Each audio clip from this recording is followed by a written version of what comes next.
చేసిన అటువంటి అద్భుతమైన ఆధ్యాత్మిక దివ్య నవ్య భవ్య సవ్య కేంద్రము సత్యసాయి నిగమాగమము వచ్చేవాళ్ళకి పోయేవాళ్ళకి ప్రపంచము సాక్షిభూతంగా ఉంటుందనడానికి ఈ దివ్య సాక్షులని బోధనలిచ్చి మనకు బోధన చేయడానికి మేము చేసినటువంటి ఈ తల్లులందరికీ చేతుల ఆశీర్వాదం చేతులతో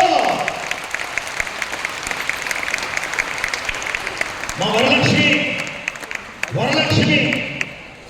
హస్నపూర్ చాలా కుగ్రామం. ఇంట్లో వర్షం వస్తే తల దాచుకోవడానికి కూడా కష్టమైనటువంటి ఇల్లు. ఆ గ్రామంలో చదువుకున్నాడే, ఇంట్లో అన్ని కష్టాలే, ఇల్లు కూలిపోతుంది, కానీ గుండెలో ధైర్యం మాత్రం కూలలేదు.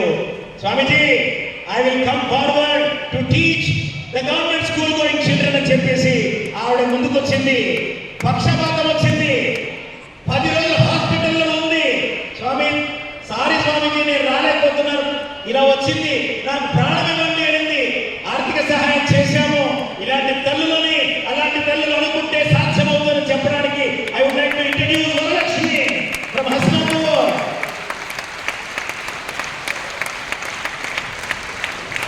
అంటే ఇలాంటి వాళ్ళు 27 మంది పనిచేస్తున్నారు. We want to introduce at least 100 by year 2030.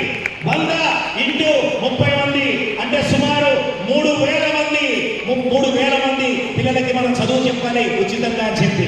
Let's listen to Varalakshmi.